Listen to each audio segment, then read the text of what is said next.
Hi everyone, so welcome back to the new video. आज हम करने वाले हैं प्रैक्टिस बहुत सारी, कुछ अच्छे क्वेश्चन करेंगे और ये क्वेश्चन जो हमारे पास हैं वो थोड़े अच्छे लेवल के होने वाले हैं। लास्ट जो वीडियो में हमने क्वेश्चंस किए थे वो थोड़े ऐसे कह सकते हैं वो जैम या फिर जितने अंडर ग्रेजुएट के एग्जाम्स होते हैं उनके उनमें एग्जाम्स में क्वेश्चन आने वाले हैं। ये जो है ये थोड़े अगर मान लो उस जैम वगैरह ही थोड़े मुश्किल आ गए या ड्यू का जैसे एग्जाम तुम्हें पता है उसका क्या मतलब लेवल रहता है, उसमें ये क्वेश्चंस में दिख सकते हैं, गेट में ये क्वेश्चन दिख सकते हैं, तुम्हें नेट में ये क्वेश्चन दिख सकते हैं। वैसे ये तुमने जो क्वेश्चन देखा है अपने सामने ये नेट 2016 का क्वेश्चन है, तो उतना मुश्किल नहीं आ रहा, अभी दिखाएंगे तुम्हें, कुछ भी नहीं है क्वेश्चन में। और डिफरेंट एग्जाम्स के मैं क्वेश्चन लाके मिक्स करके कोई टीएफआर का, कोई गेट का, कोई यहां से कोई वहां से इकट्ठा करके तुम्हारे लिए एक फूल बना के लाए हैं। आ जाओ फूल की सुगंध लेते हैं साथ में मिलके। So you know my name is Rajan Chopra. आज करने वाले हैं ढेर सारी प्रैक्टिस, तो स्टार्ट करते हैं। सबसे पहले मैं क्वेश्चन पढ़ के सुना देता हूं। क्या कह रहे हैं कि x1 हमारे पास है 0, फर्स्ट टर्म दी हुई है, सेकंड टर्म दी हुई है 1, और उसके बाद कह रहे हैं for n greater than equal to 3 define this. मतलब ये हमें सीक्वेंस डायरेक्ट तो नहीं दे रखी है, बट हाँ ऐसे कुछ रिलेशन दे रखा है इनके बीच में। ये कह रहे हैं check the monotonicity, boundedness, convergent और लिमिट फाइंड आउट करनी है। तो हमें पता है भैया, अगर मैंने मोनोटोनिसिटी प्रूव कर दी कि मोनोटोनिकली इंक्रीजिंग है डिक्रीजिंग है, बाउंडेडनेस प्रूव कर दी तो भैया मोनोटोनिक और बाउंडेड दोनों आ जाए तो कन्वर्जेंट तो होती ही है। कन्वर्जेंट होगी तो लिमिट एग्जिस्ट करेगी, लिमिट एग्जिस्ट करेगी और वो यूनिक होगी जो कि हमें फाइंड आउट करनी होगी। सो ये हमारा छोटा सा टास्क है, इजी सा क्वेश्चन है, फटाफट कर लेते हैं, कुछ भी नहीं। एक काम करो, पहले वीडियो पॉज करके ट्राई कर लो, क्या अब तक आता हो तुम्हें ये कॉन्सेप्ट, है ना। ऐसी थोड़ी कोई बिल्कुल ही न्यू आया, कईयों को तो आते भी होंगे ये चीजें, और जिनको अभी न्यू लग रही है ये चीज, चलो भैया वो वीडियो पॉज कर ली होगी, तुम भी आ जाओ। और जिनको ये कॉन्सेप्ट नहीं पता, एक क्वेश्चन मैं करा देता हूं, करें। सबसे पहली चीज देखो, अगर मैं यहां पे देखूं तो यहां से अगर मैं x3 निकालना चाहूं, 3 निकालना चाहूं तो याद आएगा x2 प्लस x1 अपॉन में 2। बात समझ पा रहे हैं? तो यहां से हमारे पास आ क्या देगा, याद आएगा 1 प्लस 0 अपॉन में 2 which comes out to be 0.5। देख लो 1 प्लस 0 अपॉन 1। उसके बाद x4 निकालना चाहूं तो क्या आएगा, x3 प्लस x2 अपॉन में 2 which comes out to be, जो हमारे पास हो जाएगा, जो कि हमारे पास आने वाला है 0.5 प्लस में x2 कितना है, x2 हमारे पास 1 दे रखा अपॉन में 2 विच इज 1.5 अपॉन 2, और 1.5 अपॉन 2 होता है 0.75। अब तुम देख पा रहे हो यार, 1 से बड़ी तो वैल्यू कभी आने नहीं वाली है। जिस हिसाब से हम चल रहे हैं 1 से बड़ी तो कभी वैल्यू आएगी नहीं। दिखा देते हैं यार, तुम्हें विश्वास ही नहीं हो रहा, मान रहे हो। जैसे x5 निकाला, वो कितना आ जाएगा, x5 हमारे पास आ जाएगा x4 प्लस x3 अपॉन में 2 which comes out to be, x4 कितना है 0.75 और x3 कितना है 0.5 विच इज अपॉन में 2, और विच इज ये आ जाएगा हमारे पास 125 divided by 2 which comes out to be 125 हो गया ना, मतलब 1.25 हो गया ना। 1.25 को 2 से डिवाइड करोगे तो ये आ जाएगा 0.525, ऐसा कुछ आ जाएगा। हाँ 0.52। एक मिनट रुको यार, यहां से आएगा 10 और यहां से आएगा 0.10, यह आ जाएगा 2, यह आ जाएगा 1, यह आ जाएगा 5, यह आ जाएगा 2, यह आ जाएगा 0.6125, ऐसा कुछ मतलब आ जाएगा हमारे पास। इस चीज को ध्यान रखेंगे, तो मतलब जो भी है लेस देन 1 आने वाला है, ये चीज को याद रखेंगे। जो भी आएगा यहां पे लेस देन 1 आ जाने वाला है। अब हम एक चीज देख पा रहे हैं भैया, यहां तो वो छोटी होती जा रही है वैल्यू, लेस देन 1 आने वाली है। बट हम अगर एक चीज ऑब्जर्व करें बड़ी ध्यान से तो हम कह सकते हैं x1 जो होगा, जो x1 है वो x3 से छोटा होने वाला है। x3 से छोटा होगा या उसके इक्वल होगा। x3 किससे छोटा होने वाला है, x5 से। x5 से छोटा होने वाला है x7 up to so on, ऐसे चलती जाएंगी वैल्यूज। लेकिन रुको, ऐसे नहीं करना, ऐसे नहीं करना। x2 देखो, x2, अरे भैया ऑड वाली टर्म तो 0 से बड़ी आ रही है, और अगर मैं इवन वाली टर्म देखूं तो इवन में x2 सबसे बड़ा है, उससे छोटा है x4, उससे छोटा है x6, उससे छोटा है अप टू so on, चलते रहेंगे ऐसे। यहां से अगर हम देखें तो this is bounded plus monotonic.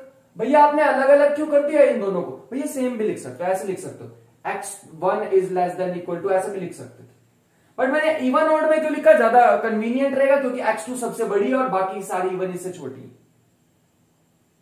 इसमें अगर तुम देखोगे तो सारी की सारी इससे बड़ी है x1 से।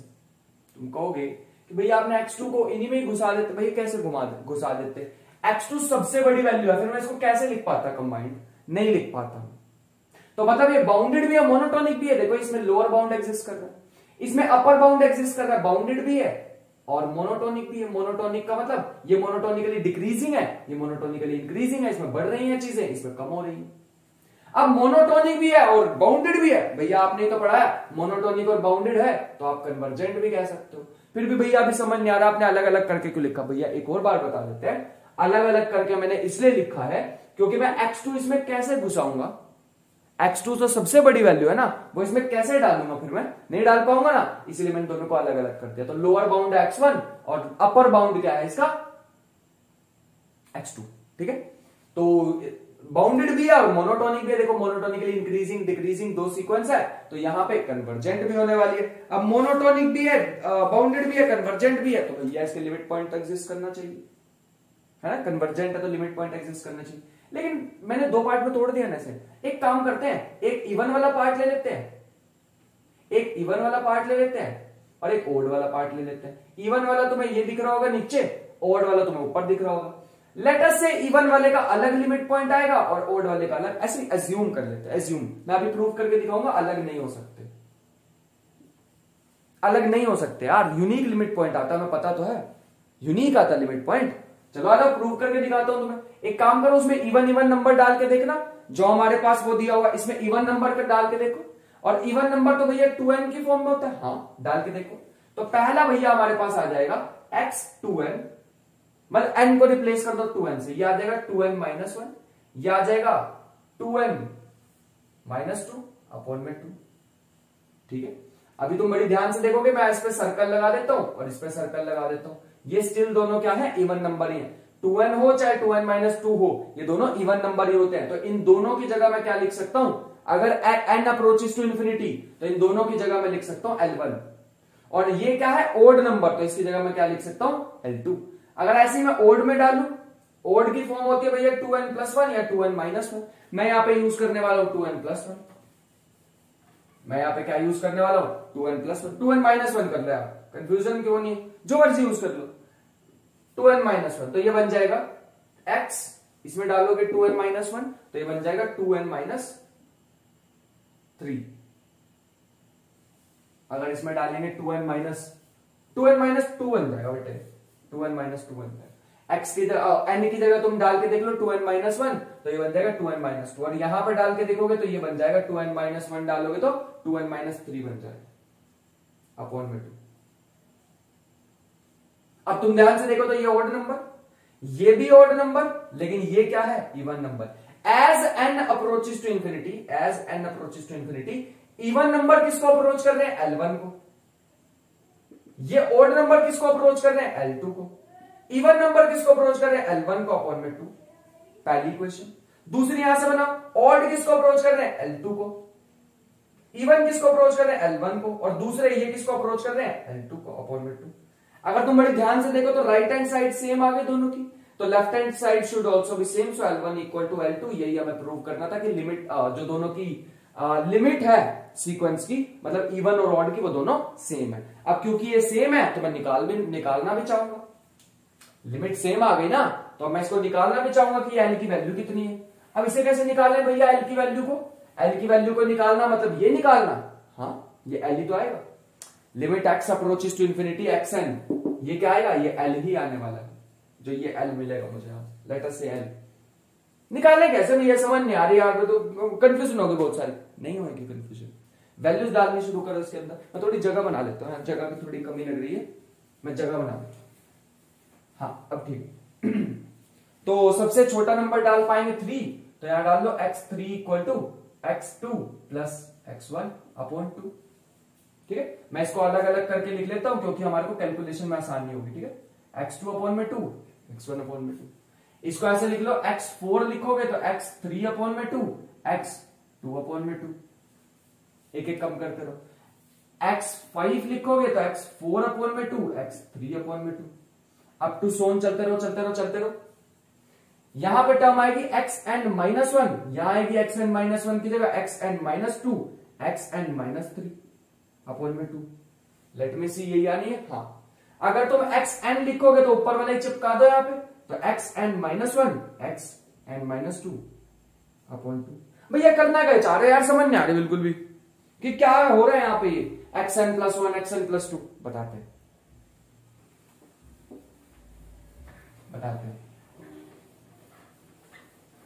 यहां तक तो कोई इशू नहीं है ना, फिर ठीक।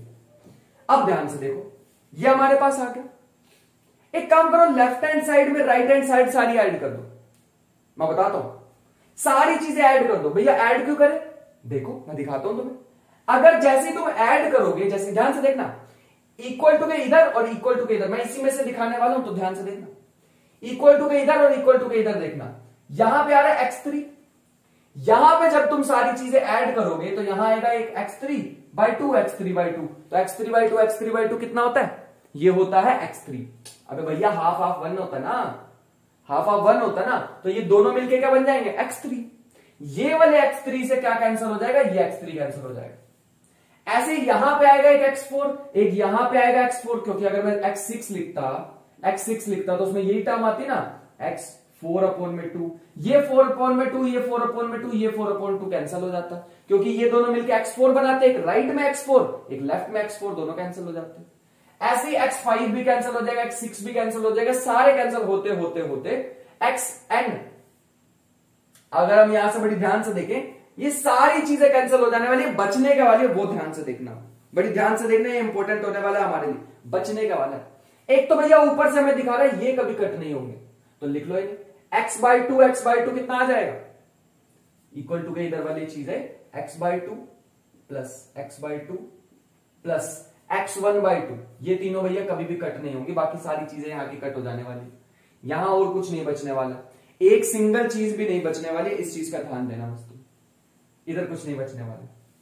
ये xn-1, xn-2, ये xn-2, मेरे को ना इसको अलग अलग करके लिखना चाहिए, इसके भी अपॉन में 2, इसके भी अपॉन में 2, इसको भी अलग अलग करके लिख लो, इसके अपॉन में 2, इसके अपॉन में 2, ये दोनों मिलके इसके ऊपर वाली टर्म कैंसिल कर देंगे, ये वाली भी कैंसिल हो जाएगी, बचेगी क्या, ध्यान से भैया अपनी नोटबुक में ना, मेरे को पता है यहां कंफ्यूजन हो रही होगी, तुम और इसकी टर्म्स लिखो तब तुम्हें और समझ आएगा। यहां पे बच जाएगा, यहां पे क्या बच जाएगा, यहां बच जाएगा xn-1, xn, ये दोनों टर्म बच जाएंगी, और इधर के साइड क्या बच जाने वाला है, एक एक्स्ट्रा xn-1/2, इस वाले xn-2 को इधर लेके चले जाओ तो बच जाएगी xn-1/2, xn equal to x2/2, x2/2 कितना होता है, x2 प्लस में x1। अभी जिसको नहीं समझ आ रहा है वो क्या करो, इधर वाली टर्म्स को ऐड करके यहां लिख दो ऐसे, x3, x4, x5, x3, x4, x5 up to Son xn-1, xn, और इसको इधर वाली टर्म्स को भी ऐड करके लिख दो, x2/2, x1/2, x3/2, x2/2 up to सोन, ऐसे ही करके वैल्यूज लिखते जाओ, तो भैया तुम्हें दिखेगा ये वाली टर्म, और इसके बाद थोड़ी और लिखनी पड़ेगी मुझे, x2/2 हो गया, x4/2, x3/2, तो अब देखो ये वाली टर्म मिलके क्या बन जाएगी, x3, वो इधर वाले x3 से कैंसिल हो जाएंगे, ऐसे ही आगे क्या आएगी, x4 प्लस x4, वो आगे कैंसिल हो जाएंगी। भैया ये वाली दोनों क्यों कैंसिल नहीं हुई, क्योंकि भैया इधर x2 है ही नहीं, भैया ये कैंसिल क्यों नहीं, क्योंकि इधर x1 है ही नहीं। समझ पाए इस बात को, बढ़िया, अब समझे पक्का, चलो आगे चलते हैं। तो ये थोड़ा गंदा सा लग रहा होगा देखने में, बट साफ सफाई से हमें अभी कुछ लेना देना नहीं। अब देखो, क्या तुम्हें x1/2, क्या तुम्हें x2 x1 की वैल्यू पता है, हाँ। अब ध्यान से देखने वाली चीज क्या है, जब मैं n इंफिनिटी पे अप्रोच कराऊंगा, अगर मैं n को इंफिनिटी पे अप्रोच कराऊंगा तो मुझे बताओ ये xn-1 पे और xn में क्या फर्क रह जाएगा, भैया कुछ भी नहीं। As n approaches to infinity, xn-1 and xn both approaches to n, भैया इंफिनिटी पे जाके तुम नहीं बता पाओगे दो अलग अलग टर्म्स को, जब तुम इंफिनिटी पे चले जाओगे कैसे बताओगे, ये पहला है ये दूसरा, नहीं बता पाओगे ना, तो ये दोनों ही किसको अप्रोच करने वाली है, एल को ही अप्रोच करने वाली है, इनमें ज्यादा डिफरेंस थोड़ी है। अबे भैया तुम इन्फिनिटी पे चले जाओगे, इनमें डिफरेंस थोड़ी रह जाएगा, ये दोनों लगभग सेम ही आ जाएंगी, और लगभग ही तो सेम आती है लिमिट निकालने के लिए। जब तुम इन्फिनिटी पे चले जाओगे तो इनके बीच में डिफरेंस नहीं बता पाओगे। तो इसका मतलब मैं xn-1 की जगह भी l लिख सकता हूं, इसकी जगह भी l लिख सकता हूं, और l की वैल्यू आ जाएगी ऊपर की इक्वेशन में से। पुट कर दो as n approaches to infinity, this is l/2, this is l, ये कितना दिया x2 1, और ये दिया हुआ 0। तो ये मेरे पास आ रहा है 3l/2 इक्वल टू 1, तो l की वैल्यू आ रही है 2/3, and this is the final answer. 2/3 is the final answer. काफी सारे क्वेश्चन थे एक ही क्वेश्चन में, तो भैया ऐसे क्वेश्चन होते हैं, देखो नेट में ऐसे क्वेश्चन होते हैं, लेकिन मेरे ख्याल से मुश्किल नहीं था, मुश्किल नहीं था, मेरे से पूछो तो मुश्किल नहीं था। भैया मजा नहीं आया, एक और कराओ और हम करेंगे, ऐसा बोलना चाह रहे हो ना तुम, है ना? लो फिर, तुम्हारी डिमांड में कैसे मना कर सकता हूं। चलो नेक्स्ट क्वेश्चन लिखते हैं। नेक्स्ट क्वेश्चन हमारे पास है x1 x2 दिया हुआ तुम्हें, x1 दिया हुआ 1, x2 दिया हुआ 2, और हमारे को xn निकालना है।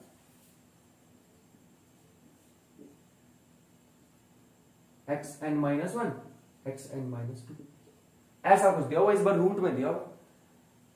Where n is greater than, यहां पे आ जाएगा n is greater than equal to 3। वही सब निकालना है, पहले बाउंडेडनेस चेक करनी है, फिर ये चेक करना है, फिर वो चेक करना है, वही सब निकालना। भैया निकालो इसे, एक बार ट्राई करो, सारी चीजें ट्राई कर लो एक बार अच्छे से। कर लिया? चलो आ जाओ। अब ध्यान से देखो, मैं यहां पे लिखूंगा x3, तो x3 हमारे पास आ जाएगा x2 x1, फिर x डालना इसमें वैल्यू, तो ये हमारे पास आ जाएगी 2 × 1 2। x4 निकालो, x4 भैया हमारे पास आ जाएगा x3 x2, which comes out to be √2 into में x2 की वैल्यू हमने √2 रख दी है, सॉरी x3 की वैल्यू √2 रख दिया, x2 की वैल्यू ऊपर से आ जाएगी 2, x2 की वैल्यू यहां से आ जाएगी ना यार 2। ऐसी x4 x5 निकालने की कोशिश करो, x5 हमारे पास आ जाएगी x4 x3, जो कि बन जाने वाला है, ध्यान से देखना, x4 की जगह पूरा तामझाम आएगा, √2 × 2 इंटू में x3 कितना आएगा, x3 हमारे पास √2 दे रखा है। अब भैया इतना सारा मैं तामझाम करके दिखाने नहीं वाला हूं। These all values are less than 2, चाहे तो कैलकुलेटर से करके देख लो, ये सारी की सारी वैल्यूज क्या होने वाली है, लेस देन 2 होने वाली है। और एक और चीज दिखाऊं, कभी भी तुम्हें ऐसी चीज दिखाई दे ना, √2 बचपन में पक्का देखी होगी ऐसी 11th क्लास 12th क्लास में, जब भी तुमने लिमिट का चैप्टर पढ़ा हो, ऐसे इन्फिनिट चलती रही, दिस इज लेस देन 2 से छोटा आता है, इसकी वैल्यू जो है वो 2 से छोटी आती है, इतने बार रूट में। तो ये भी हमारे पास 2 से तो छोटा ही होने वाला है, लेकिन सारी वैल्यूज जो है वो 1 से बड़ी है, चाहे तो तुम यहां से देख लो, √2 होता है 1.414 अप्रोक्सीमेटली, है ना, 414, तो वो तो 1 से बड़ी है ना। तो इसमें भी भैया कि आप वो ऑड इवन वाला लिखने वाले हो, बिल्कुल भैया ऑड इवन वाला ही लिखना पड़ेगा, क्योंकि x2 सबसे बड़ा है, x1 सबसे छोटा, तो मेरे को ऐसे लिखनी पड़ेगी, x1 से बड़ी होने वाली है x3, से बड़ी होने वाली है x5, ओड वाली इधर लिख देता हूं, से बड़ी होने वाली है x7 टू सो ऑन। लेकिन यहां पे अगर हम देखें तो x2 सबसे बड़ा होने वाला है, उससे छोटी होगी x4, उससे छोटी होगी x6, x8 to so on. ये चीज को ध्यान रखेंगे। एक चीज तो पता लग गई, लोअर बाउंड ये रहा, अपर बाउंड ये रहा, लोअर अपर बाउंड है, मतलब दीज आर मोनोटोनिक। मोनोटोनिक क्यों है भैया? मोनोटोनिक इसलिए क्योंकि ये वाली इंक्रीज होती जा रही है, देखो इससे बड़ा ये है, इससे बड़ा ये है, इससे बड़ा ये है, इससे बड़ा ये है, इंक्रीज होती जा रही है मोनोटोनिकली लगातार, ये मोनोटोनिकली डिक्रीज होती जा रही है, तो है तो मोनोटोनिक ही। और अपर बाउंड लोअर बाउंड भी एग्जिस्ट कर रहे हैं, तो मतलब बाउंडेड भी है, मोनोटोनिक भी है, बाउंडेड भी है, मतलब कन्वर्जेंट है, दिस इज कन्वर्जेंट। अब भैया कन्वर्जेंट प्रूव कर ही दिया आपने, अगर कन्वर्जेंट प्रूव कर ही दिया है तो दो आप इसमें भी मानो, फिर वो जो आपने माने थे L1 L2, तो लो भैया गुस्सा क्यों कर, x2n+1 और x2n में इसको L1 मान लेते हैं, इसको L2 डालना है, इसकी जगह 2n, ये तो दिया हुआ, तो यह आ जाएगा x2n इक्वल टू x2n-1, और ये क्या बन जाएगा x2n-2, ठीक है।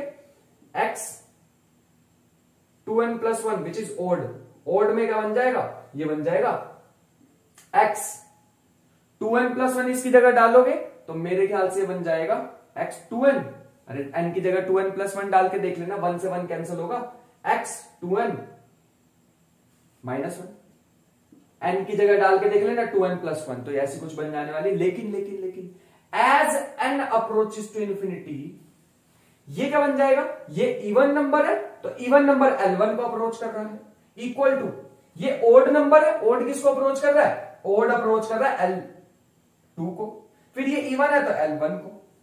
आगे चलो इसमें बताओ, ऑड है तो L2 को, इवन है तो L1 को, और ओड है तो L2 को। ये दोनों साइड सेम है तो भैया ये साइड सेम है तो ये भी सेम होनी चाहिए, तो L1 इक्वल टू L2, मतलब एक यूनिक लिमिट पॉइंट मिलने वाला, अलग अलग लिमिट पॉइंट मेरे को नहीं मिलेंगे। तो यहां से हम कह सकते हैं xn is convergent, xn is convergent, unique limit point मेरे को मिल रहा है, इस चीज का ध्यान रखेंगे। नेक्स्ट स्टेप हमारा होता था कि भैया वो L की वैल्यू भी तो निकाल के दिखाओ तभी तो मानेंगे। चलो मैं यही करके दिखा देता हूं, x3 लिखो, जैसे पहले किया था ना x3 x4, अब वो लिखो x3 का स्क्वायर, स्क्वायरिंग बोथ साइड करेंगे तो हमारे पास आ जाएगा x2 x1, ठीक है।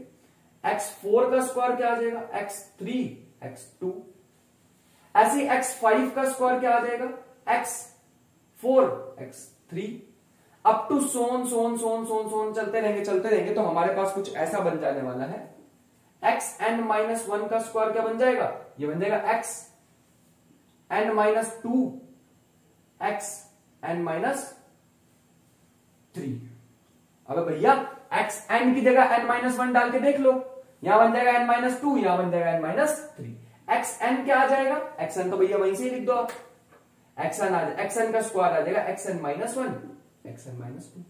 अब बड़ी ध्यान से देखना आप चीजें जो मैं लिखने वाला हूं, थोड़ी जगह बना लेते हैं, आई होप कि तुमने ये लिख लिया हो। चलो अब बड़ी ध्यान से देखना चीजें जो मैं बताने वाला हूं, ठीक है। अब यहां से हमारे पास क्या आएगा, फिर से तुम इसको मल्टीप्लाई कर लोगे, इस बार ऐसी टर्म बन जाएंगे, x3 का स्क्वायर, x4 का स्क्वायर, x5 का square, up to so on so on so on, xn minus 1 का स्क्वायर, xn, जगह मैंने इतनी वेस्ट कर दी है पर ठीक है। यहां वाली टर्म क्या बन जाएंगी, x2 x1, अगली बन जाएगी x3 x2, अगली बन जाएगी x4 x3, अप टू सोन चलते टर्म आएगी xn माइनस 2 xn माइनस 3, अगली टर्म बन जाएगी xn माइनस 1 xn माइनस 2। अब ध्यान से देखना, x2 मतलब x2 का स्क्वायर, सॉरी इसको नहीं यार, क्या कर रहे हैं हम, x2 का स्क्वायर, लेकिन यहां x2 का स्क्वायर है ही नहीं, एक टर्म और मेरे को लिखनी पड़ेगी, नहीं ठीक है, x3 का स्क्वायर, x3 का स्क्वायर, और ये x3 के स्क्वायर से कैंसिल हो जाएगा। ऐसे यहां x4, अगली टर्म में भी x4 आएगा तो x4 का स्क्वायर कैंसिल हो जाएगा, ऐसे x5 का स्क्वायर कैंसिल हो जाएगा, ये सारे स्क्वायर कैंसिल हो जाएंगे, लेकिन xn रह जाएगा क्योंकि यहां xn आने ही नहीं वाला। एक xn माइनस 1 दिख रहा है, वो इसका स्क्वायर को उड़ा देगा, बाकी सारी टर्म्स कैंसिल हो जाने वाली हैं, रह कौन कौन सी जाएंगी मैं वो लिख देता हूं कि कौन कौन सी टर्म रह जाने वाली, इसका भी स्क्वायर, एक रह जाएगी xn माइनस 1, ठीक, थोड़ा सा यहां पे जगह बचा लेते हैं, xn माइनस 1 क्योंकि स्क्वायर तो हमने उड़ा दिया, दूसरी बचेगी xn का स्क्वायर, इधर से बचेगी x2 का स्क्वायर क्योंकि x2 दो बार है, एक बार है x1। समझ आ रही बात को। अगर हम n इंफिनिटी अप्रोच कराएं, इन दोनों में क्या फर्क रह जाएगा, नहीं भैया कोई फर्क नहीं रह जाएगा, दोनों सेम ही लिमिट को अप्रोच करेंगे, क्योंकि इंफिनिटी पर चले जाओगे तो हमें इनके बीच में डिफरेंस ही नहीं पता लगेगा। तो ये क्या हो जाएगा l, और ये भी क्या हो जाएगा l का स्क्वायर, ये कितना दे रखा x2, ये दे रखा 2 का स्क्वायर, ये दे रखा 1, which comes out to be l cube is equal to 2 का स्क्वायर विच इज 4, 2 का स्क्वायर विच इज 4। अब यहां पे थोड़ा और सॉल्व करना चाहो तो l को लिख सकते हो 4 रेज़ टू पावर 1/3 या फिर 2 की power 2/3, and that is the final answer, that is the final answer. तो प्रोसीजर समझ लो कि मैं कैसे कैसे करता जा रहा हूं, और यही क्वेश्चन तुम सेम कर सकते हो। मेरे ख्याल से तुम्हें मजा आ रहा होगा, मेरे पास अभी और भी क्वेश्चन है, उछलते कूदते कर लेंगे, आज टाइम तो है ही हमारे पास, बढ़िया से क्वेश्चन करेंगे, समझते चलते हैं और आगे आगे बढ़ते रहते हैं। अगले क्वेश्चन की ओर चलते हैं, अगला क्वेश्चन थोड़ा और इंटरेस्टिंग है, और अब चीजें थोड़ी इंटरेस्टिंग होती जा रही है क्योंकि क्वेश्चन का लेवल भी बढ़ता जा रहा है, लेकिन हमें मुश्किल नहीं लग रही होगी, क्योंकि मजे लेके करने वाली चीज कभी भी मुश्किल नहीं लगती है। x1 दे रखा 1, x2 दे रखा 2, लेकिन इस बार जो मैं तुम्हें देने वाला हूं चीज वो ध्यान से देखना, ये दे रखी है xn is equal to 2 upon 1 by xn minus 1, 1 by xn minus 2। इस चीज को ध्यान से देखो। For all n greater than equal to 3। मैं बीच में एक लाइन डाल देता हूं ताकि मैं जगह बचा लूं। तो इसको ट्राई करो पोस्ट करके, वीडियो पोस्ट करके ट्राई करना, वीडियो बन रही है बढ़िया से, ठीक है। चलो वीडियो पोस्ट करके ट्राई कर लो। कर लिया ट्राई? चलो आजा। पहले तो यार मेरे को बढ़िया नहीं लग रही है चीज, क्या करें इसको ना यार, एक काम करते हैं, थोड़ा सा सुंदर बनाने के लिए इसको ऐसे लिख लेते हैं, क्रॉस मल्टीप्लीकेशन कर लेते हैं। तो ये बन जाएगा 2 upon xn is equal to 1 upon xn minus 1, 1 upon xn minus 2। भैया मैंने क्रॉस मल्टीप्लाई किया और कुछ भी नहीं किया, इसको यहां भेज दिया, इसको यहां भेज दिया, ऐसा कुछ बन जाएगा। बात समझ गए? पक्का? अब तुम फिर से प्रूव कर सकते हो यार, इस बार मैं प्रूव नहीं करने वाला हूं, तुम प्रूव कर सकते हो कि ये बाउंडेड और मोनोटोनिक है। मतलब ये 1 और 2 के बीच में ही आने वाली। भैया ये ज्योमेट्रिक मीन ही तो है, सॉरी, ये कौन सा मीन है? ये हार्मोनिक मीन ही तो है। This is called harmonic mean. पिछले वाला तो मैं ज्योमेट्रिक मीन कराया था, उससे पिछले वाला तो मैंने अर्थमेटिक मीन कराया था, ये वाला तो मैं हार्मोनिक मीन दे रहा हूं। सोचो तो मैं क्वेश्चन कैसे दे रहा हूं, नहीं समझ पाएगा। अब भैया सबसे बड़ा होता है रुपया सबसे बड़ा होता है रुपया। भैया मैंने तुम्हें पहले अर्थमेटिक मीन दिया फर्स्ट क्वेश्चन में, दूसरे में तुम्हें दिया और रूट वाले में दिया ज्योमेट्रिक मीन, तीसरे में ले रहा हूं हार्मोनिक मीन। सबसे बड़ा यही होता है, सबसे बड़ा तो अर्थमेटिक मीन ही होता है ना। नहीं समझेगा? हाँ बढ़िया, समझ गए। तो मैंने तुम्हें 3 क्वेश्चन दिया अलग अलग, और वो तीनों के तीनों ज्योमेट्री में बेस्ड है, अर्थमेटिक मीन, ज्योमेट्रिक मीन और हार्मोनिक मीन। तो ये हार्मोनिक मीन जैसा, इसमें भी तुम प्रूव कर सकते हो कि 1 से तो ऑड वाले बड़े होंगे, लेकिन 2 से x2 से मतलब 2 से छोटे ही होंगे सारे, विच इज 2 सबसे बड़ा होगा। सॉरी यहां 4 लगाना, x6 अप टू so। इसका मतलब भैया ये क्या है? ये बाउंडेड है प्लस मोनोटोनिक है, इसका मतलब कन्वर्जेंट है। लेकिन कन्वर्जेंट से पहले मैं इसकी लिमिट पे तुम्हें दिखा देता हूं कि सेम आ रही है नहीं। एक काम करते हैं, इवन वालों को मान लेते हैं L1, ऑड वालों को मान लेते हैं L2 और प्रूव करने की कोशिश करते हैं। ये आ जाएगा हमारे पास 2 बाई x2n प्लस नहीं इज इक्वल टू 1 बाई, इसकी जगह रखोगे तो x2n माइनस 1, यहां आ जाएगा x2n माइनस 2, यहां आ जाएगा 2 बाई, ऑड नंबर डाल के देख लो तो ऑड डालेंगे तो 2n प्लस 1, ये बन जाएगा 2n ही बन जाएगा ना। 2n प्लस 1 डालोगे तो 1 और 1 कट जाएगा। अगर तुम 2n प्लस 1 डालोगे इसमें तो ये बन जाएगा 2n minus 1, x 2n minus 1। बात समझ पा रहे हैं? ये रही पिक्चर। अब n अप्रोचेस टू इंफिनिटी में क्या होगा? अगर भैया n इंफिनिटी को अप्रोच कर रहा है, ये अप्रोच करेगा, इवन वाली टर्म अप्रोच करेगी L1 को, ऑड वाली करेगी इसको। हमने ऐसा एज्यूम किया है, लेकिन ऐसा शायद होगा नहीं। लिमिट इज यूनिक, देखते प्रूव करके देख लेते। तो ये आ जाएगा 2 अपॉन में, इवन वाले के लिए क्या आता है L1, 2 अपॉन में सॉरी 1 अपॉन में ऑड वाले के लिए आएगा L2, फिर इवन वाले के लिए L1। दूसरी इक्वेशन लिखते हैं, ये पहली इक्वेशन हो गई। दूसरी इक्वेशन हमारे पास आ जाएगी, 2 अपॉन L2, इसके लिए आ जाएगी 1 अपॉन इवन है तो L1, ये ऑड है तो 1 अपॉन L2। ठीक है, as n approaches to infinity, ऐसा कुछ बन जाने वाला है। बात समझ पा रहे हो? राइट साइड दोनों में सेम दिख रही है तो left side should also be same. तो 2 by L1 equal to 2 by L2 which implies L1 equal to, that is it. सीख लिया हमने, सेम प्रोसीजर हम बार बार करते जा रहे हैं। अब क्या करना है भैया, मेरे को सारा कुछ पता लग गया, कन्वर्जेंट भी प्रूव हो गई, देखो यूनिक लिमिट पॉइंट मेरे को मिल गया। अब नेक्स्ट स्टेप हम भैया होता है कि हमें क्या करेंगे, यहाँ पे 3 से डालना शुरू हो जाएंगे। तो ये बन जाएगा 2 by x3 equal to 1 by xn minus 1 plus n minus 1 नहीं, अरे भैया मैं n की जगह डाल दूंगा 3 4 5 जैसे अभी तक करते आए थे।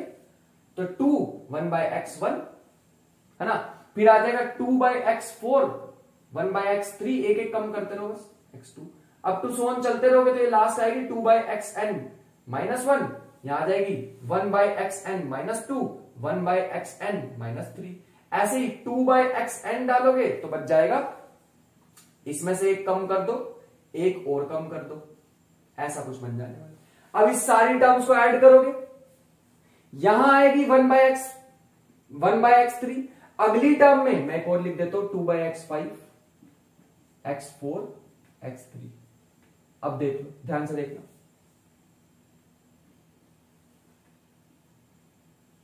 अब ध्यान से देखना, ये वाली और ये वाली मिलके क्या बनाएंगी 1/x3 1/x3 2/x3, और ये 2/x3 इसके साथ कैंसिल हो जाएगा जब सबको ऐड करोगे। ऐसे ही ये x4 यहां पे आएगा, x4 इस x4 के साथ कैंसिल हो जाएगा।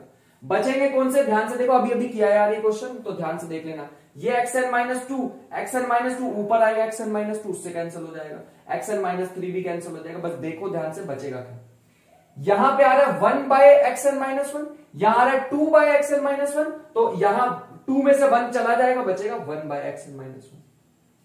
यहां पे ये तो कट नहीं होगा किसी के साथ, तो 2/xn इज इक्वल टू में यहां बच रहा है 1/x2 1/x2 तो 2/x2, यहां बच रहा है 1/x1। तुम देखोगे यार सेम ही क्वेश्चन में बार बार चलाता जा रहा हूं, है ना, बोर तो नहीं हो रहे ना, फिर ठीक। As n approaches to infinity, this approaches to L, this also approaches to L, क्योंकि इंफिनिटी पे जाके पता नहीं लगेगा ये दोनों अलग है या नहीं। तो 1/L plus 1/L plus 2/L is equal to 2 x2 दिया हुआ 2 और x1 दिया हुआ 1, तो ये बन जाएगा 2/2 1/1 which is 2। थोड़ा सा और सॉल्व करना पड़ेगा इसको, ये आ जाएगा 3/L is equal to 2 और L आ जाएगा 3/2। इस चीज का ध्यान रखेंगे, L क्या आ जाने वाला है 3/2। आई होप की चीजें यहां तक समझ आ रही हो और मजा भी आ रहा हो, ठीक है। अभी हम और भी क्वेश्चंस करने वाले हैं, पहले इसको यहां तक नोट कर लो फटाफट। सो नेक्स्ट क्वेश्चन की तरफ चलते हैं। नेक्स्ट क्वेश्चन हमारे पास कुछ ऐसा लिखा है, फर्स्ट टर्म तुम्हें दी हुई है 2 और बाकी कुछ ऐसा रिलेशन दिया हुआ। अब अगर मैं यहां से निकालना चाहूं फॉर एग्जांपल x2, यहां पे 2 डालोगे तो यह आ जाएगा रूट में 2 प्लस यहां पे आ जाएगा 2 प्लस 2 कितना आ जाएगा 4, x2 कितना आ गया 4, सॉरी 4 नहीं आएगा, रूट में 4 आएगा, रूट में 4, इस चीज का याद ध्यान रखो। तो ये आ गया हमारे पास 4, आगे चलते हैं, 4 का मतलब 2 ही आ गया, ठीक है, तो यहां तक ध्यान दो। अब नेक्स्ट चलते हैं, उसके बाद x3 निकालूंगा तो वो कितना आ जाएगा, वो भी आ जाएगा हमारे पास 2 प्लस 2, ये आ जाएगा 2। सो ये भी कितना आ जाएगा 2। ऐसे ही x4 निकालेंगे, वो भी 2, ऐसे चलता रहेगा, तो सारे इक्वल ही आ रहे हैं, तो सारे के सारे, इसका मतलब ये बाउंडेड है, इसका मतलब ये क्या है बाउंडेड है। अब भैया एक काम करते हैं, ये बाउंडेड है, क्या जरूरी है बाउंडेड सीक्वेंस कन्वर्जेंट होगी? मैंने बताया था तुम भैया बिल्कुल जरूरी नहीं, आपने बताया था converse need not be true. Convergent है तो बाउंडेड होती है, लेकिन बाउंडेड कन्वर्जेंट हो ऐसा नहीं होता। तो इसमें क्या करें, इसमें भैया अगर हम ध्यान दें तो इसमें तो 2 ही आ गया लिमिट पॉइंट, इसमें तो सोचने की जरूरत ही नहीं है। इसमें लिमिट पॉइंट डायरेक्टली क्या आ रहा है 2। देखो मैंने पहले ही तुम्हें बताया था, ऐसा कोई नंबर जो इनफाइनाइट टाइम्स रिपीट हो वो लिमिट पॉइंट होता है। तो इसका लिमिट पॉइंट सीधा सीधा क्या आ गया L = 2। अगर मैं तुम्हें एक बार चेक करने के लिए, बस वही आंसर है, 2 ही तो रिपीट हो रहा है। अगर मैं इसके सीक्वेंस बनाऊं तो भैया ऐसी तो बनेगी 2 2 2 up to so infinity times 2। अब अगर मैं यहां पे L से रिप्लेस कर दूं तो अगर मैं इन्फिनिटी पे चला जाऊं तो इन दोनों में क्या फर्क रहेगा? नहीं भैया कुछ फर्क नहीं रहेगा। तो ठीक है, इसको मैं मान लेता हूं, इन्फिनिटी पे जाएगी तो L बन जाएगा, ये बन जाएगा 2 प्लस में L। इन्फिनिटी पे यही तो करते थे यार, इन्फिनिटी पे जाके ये L बन जाता था। स्क्वायरिंग बोथ साइड करेंगे तो L², ये बन जाएगा 2 plus L which comes out to be L² minus L minus 2। इसके रूट्स बनाओ तो ये बनेगा L² minus 2L plus L minus 2 = 0 which comes out to be L के 2 रूट आएंगे 2 और -1। कौन सा रूट सही रहेगा? हमें भैया ऐसे लग रहा है कि ये 2 को अप्रोच करने वाली, तो वो तो मैंने पहले ही बता दिया था, बिल्कुल सही। तो इसका मतलब है ये किसको अप्रोच करने वाली है? ये अप्रोच करने वाली है 2 को। 2 मेथड बताए हैं, दोनों में से कोई भी मेथड कर सकते हो। ज्यादा इफेक्टिव मेरे से मेथड पूछो तो सेकंड वाला है, सेकंड वाला ज्यादा इफेक्टिव मेथड है, ठीक है, क्योंकि मैं अगला क्वेश्चन उसी से ही करने वाला हूं। अगर मान लो ऐसा क्वेश्चन आ गया तो ये तो इजी था ना, अब बताओ ना अब क्या होगा, अब बताओ क्या होगा। बात तो सही है भैया आपकी, ये वाले क्वेश्चन में तो थोड़े अलग लग रहा है। हाँ x2 निकालो तो ये बन जाएगा 3 + 1 which is √4 which is equal to 2। x3 निकालो तो ये बन जाएगा 3 + 2 पिछले वाली टर्म। भैया यहाँ x2 रखोगे तो यहाँ x1 आएगा, x3 रखोगे तो x2 आएगा, ये आ जाएगा √5, ठीक है।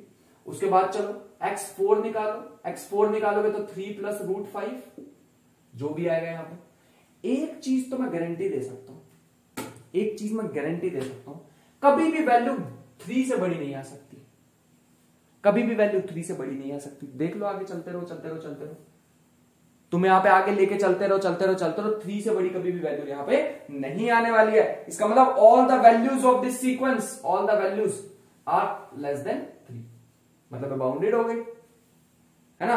ये कैसी हो गई, बाउंडेड हो गई। लेकिन भैया इंक्रीज तो हो रही है, हाँ 3 तक नहीं पहुंच पाएगी लेकिन इंक्रीज तो हो रही है, कुछ ना कुछ ऐड होता जा रहा है इसके अंदर। इसका मतलब बाउंडेड भी है और मोनोटोनिक भी है, मोनोटोनिकली इंक्रीजिंग हो रही है, तो ये कैसी हो गई, कन्वर्जेंट हो गई।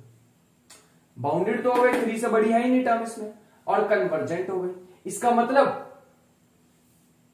मतलब ये हुआ हमारे पास कि वो इवन ऑड वाला बार बार करने की तो जरूरत नहीं है, वो तो मैं तुम्हें मेथड बताता कैसे होता है, कभी करके देख लो, चाहे तो इसमें भी चेक करके देख लो, सेम ही आएगा, देख लो। इवन के लिए अगर मैं लेके चलूं x2n को लेके चलूं L1, x2n + 1 को लेके चलूं L2, वैसे तो कन्वर्जेंट प्रूव कर ही दिया था, ऐसे विश्वास कर ही लो। इसकी जगह पुट करेंगे तो x2n रूट में 3 + x, ये आ जाएगा 3 + x 2n - 1 का स्क्वायर, ये आ जाएगा x2n + 1 which comes out to be 3 + x 2n का स्क्वायर। इवन वाले के लिए लिखना है L1, ऑड वाले के लिए लिखना है L2 which is equal to root में 3 प्लस ऑड वाला हमारे पास L2 है और इवन वाला हमारे पास L1 है। स्क्वायरिंग बोथ साइड कर लो और यहां से तुम प्रूव करके देखोगे तो L1 = L2 आ जाएगा, इन दोनों से इजीली कर सकते हैं, L1 = L2 आ जाएगा। मेरे ख्याल से तुम बात समझ रहे होंगे कि मैं बताना क्या चाह रहा हूं, कि जब भी कन्वर्जेंट आ रहा है इतना डीप जाने की तुम्हें जरूरत नहीं है, बट फिर भी अगर तुम कर लो तो कोई ऐसा कंपटीशन में तो करने की जरूरत नहीं है बिल्कुल भी, ठीक है। अब यहां पे as n approaches to infinity ये दोनों में कोई फर्क नहीं बचने वाला, तो ये आ जाएगा L और उधर वाला भी क्या आ जाएगा L, तो 3 + L, ये बन जाएगी L का square equal to 3 + L which is L² minus L minus 3। तो भैया ये तो नहीं सोल्व होने वाली मिडिल टर्म स्प्लिटिंग से, तो इसमें वो लगाना पड़ेगा L equal to -b plus minus b² minus 4ac which is 1 minus 4ac मतलब 12 प्लस के 12 अपॉन में 2, तो ये बन जाएगा 1 माइनस रूट में 13, 1 प्लस माइनस रूट में 13/2। मेरे को तो नहीं लगता माइनस वाला रूट आएगा क्योंकि ये तो पॉजिटिव ही टर्म आने वाली है हमेशा, तो आ जाएगा आंसर इसका आ जाएगा 1/√13 1 + √13 upon 2। This is the final answer. इस चीज का याद रखना पड़ेगा, ध्यान रखना पड़ेगा। लेकिन तुम कहोगे भैया इसमें मजा नहीं आ रहा यार, आप कभी 2 रख दे रहे हो कभी 3 रख दे रहे हो, कोई जनरल फॉर्मूला नहीं बता पाओगे क्या? बिल्कुल बता देंगे। आप एक जनरल फॉर्मूला लिख लो कि ऐसे क्वेश्चन कैसे भी आ रहे हैं, कभी भी किसी एग्जाम में दिख जाए तो तुम उसको एक एक झटके में कर लो। ऐसी मैं तुम्हें चीज दिखाता हूं। मान लो तुम्हें x1 दे रखा है, 1 से बड़ा कुछ भी दे रखा है, कुछ भी k दे रखा है >0 कुछ भी, ठीक है, इन्फिनिटी नहीं, ऑब्वियस बात है। xn दे रखा है रूट में k + xn - 1, तो इसके लिए डायरेक्ट फॉर्मूला याद कर लो L² minus L minus k equal to 0। जो भी रूट आएंगे वो आंसर, या मैं तुम्हें वो भी बता देता हूं रूट क्या आएंगे, माइनस के b plus minus b² minus 4ac which is 4k। k की वैल्यू पुट करना आंसर, k की वैल्यू पुट करना answer, that is it. Monotonic convergent सब हमने प्रूव कर दिया, बस तुम k की वैल्यू पुट करना and that will be the final answer. मैं तुम्हें और क्वेश्चन कराता हूं बट तुम समझ गए होंगे कि मैं क्या कराना चाहता हूं तुम्हें। ऐसे ही क्वेश्चन बनते हैं भैया, इससे अलग कोई क्वेश्चन नहीं बनने वाला है, यही क्वेश्चन बनने वाले हैं तुम्हारे पास एग्जाम में, जिस भी एग्जाम में तुम बैठने वाले हो। एक और भी क्वेश्चन तुम्हें करा देते हैं। मान लो ऐसी सीक्वेंस तुम्हें दी हुई है, √7 रूट में 7 √7 और फिर ऐसे ही चलता जा रहा है, 7 अप टू सोन। मैंने तुम्हें पहले ही बता दिया this is always always always greater than 0। मतलब कोई भी टर्म उठा लो, this will be greater than 0, क्योंकि रूट 7 देखो छोटी तो नहीं थी, मोनोटोनिकली इंक्रीजिंग है, और हमेशा छोटा किससे होगा? 7 से छोटा होगा। 7 से कभी बड़ा नहीं हो सकता, ये मैं तुम्हें पहले ही बता चुका हूं। तो मतलब बाउंडेड तो है, मोनोटोनिक भी है कि धीरे धीरे बढ़ तो रही है, मोनोटोनिक भी है। तो कैसे करें भैया? शॉर्ट ट्रिक आपने बता ही दिया हमें, शॉर्ट ट्रिक तो हमें पता ही है। इसके लिए मैं बताना चाहूंगा एक बार दोबारा। जैसे मान लो xn है, यहां पे क्या बन रहा है? n मतलब 7, फिर रूट 7। अगर मान लो इनफाइनाइट टाइम्स है, उसमें से एक 7 निकाल भी दोगे तो क्या फर्क पड़ेगा? कुछ फर्क नहीं पड़ेगा। तो यहां पे मैं फिर भी क्या लिख सकता हूं? xn ही लिख सकता हूं। नहीं समझेगा? मतलब अगर मैं इसकी लास्ट टर्म लिखूं तो लास्ट टर्म इसकी ऐसी कुछ आएगी। वैसे तो मैं लास्ट टर्म कभी लिख ही नहीं पाऊंगा, ऐसी ही चलती रहेगी इनफाइनाइट टाइम्स। अगर उसमें से मैं एक 7 गायब भी कर दूंगा तो तुम्हें क्या पता लगेगा? नहीं पता लगेगा, क्योंकि इनफाइनाइट टर्म्स है। तो मतलब यहां भी xn, यहां भी xn। अरे बचपन में किए हैं ये question. Squaring both side, xn का स्क्वायर इक्वल टू 7xn, और xn से xn कट जाएगा तो ये किसके इक्वल आ जाएगा? 7 के। मतलब ये as n approaches to infinity, ये किसके पास जा रहा होगा? ये जा रहा होगा 7 के पास। ये किसके पास जा रहा होगा? 7 के पास जा रहा होगा। यहां पे मेरे को इक्वल टू लगा देना चाहिए था, इक्वल टू। लेकिन मैं सेम क्वेश्चन तुम्हें देने वाला हूं, तुम ट्राई करना। अगर बीच में प्लस होता तो, बीच में प्लस होता तो, अगर ऐसे होती चीजें तो अब कैसे करें? तो भैया अब करने के लिए हमें एक चीज दिखाई दे रही है, इसको मैं ऐसे लिख सकता हूं जनरल फॉर्मूला। अब मैं वो कन्वर्जेंट बाउंडेड वगैरह प्रूव नहीं कर रहा, क्योंकि वो तुम अब कर सकते हो। तो मैं इसको ऐसे लिख सकता हूं 7 प्लस में xn। अगर इनफाइनाइट टाइम्स है तो मैं एक बार हटा भी दूंगा उसमें से 7 तो कोई फर्क नहीं पड़ने वाला, किसी को पता नहीं लगेगा। स्क्वायरिंग बोथ साइड करोगे तो xn का square equal to 7 plus xn। हाँ 7 प्लस xn। इसको n अप्रोचेस टू इंफिनिटी होगा तो क्या होगा? As n approaches to infinity ये बन जाएगा n l का square equal to 7 plus l, which is l square minus l minus 7 equal to 0। यहां से l क्या आ जाएगा? माइनस के b plus minus b square minus 4ac, और वो तो मैं तुम्हें पहले ही बता चुका हूं। 1 प्लस 4 इंटू 7, अरे k की जगह 7 है, upon 2 which is 1 plus minus root में 29 अपॉन में 2, 7 इंटू 4 28, 28 और 1 29। हम नेगेटिव वाला रूट नहीं रखेंगे, क्योंकि हमें लग ही रहा है कि किसको अप्रोच कर रही है? किसी पॉजिटिव नंबर को अप्रोच कर रही है सीक्वेंस, है ना? तो this is the answer, this is the final answer. मेरे ख्याल से तुम समझ गए होंगे। अब 2 क्वेश्चन मैं तुम्हें देके जाने वाला हूं, जिसको तुम ट्राई करोगे बढ़िया से। वीडियो पॉज करके मैं लिख देता हूं, और तुम्हारा टाइम वेस्ट नहीं करने वाला हूं।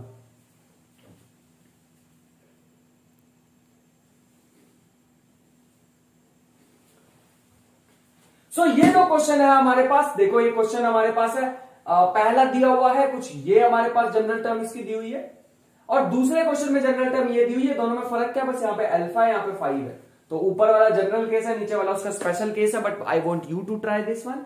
अगर तुमसे नहीं होता तो कमेंट बॉक्स में डालना, मैं अलग से वीडियो बनाऊंगा, इसमें तो नहीं डाल सकता हूं, वैसी बात है। तो मैं अलग से जब भी तुम्हारे लिए वीडियो सीरीज लाने वाला हूं, प्रैक्टिस वीडियो सीरीज लाने वाला हूं, तब मैं ये क्वेश्चन जरूर ले लूंगा। लेकिन इसी वीडियो के कमेंट में बोल के जाना कि भैया हमसे ये नहीं हुआ, एक बार सॉल्व करा दो, ठीक है? तो आंसर भी तुम्हें मैंने यहां लिख के दिखा दिया। इसका आंसर पहले वाले का आना चाहिए रूट अल्फा, ऑब्वियसली दूसरे वाले का क्या आना चाहिए? रूट 5 आना चाहिए, ठीक है? सो आई होप कि आज की वीडियो में तुम्हें मजा आया होगा और क्वेश्चंस इंफॉर्मेटिव लगे होंगे तो कमेंट बॉक्स में बताना कि बेनिफिशियल है या कोई डाउट है, तो वो जरूर बताना। ख्याल रखना अपना, पढ़ाई करते रहो। मिलते हैं नेक्स्ट वीडियो में, तब तक के लिए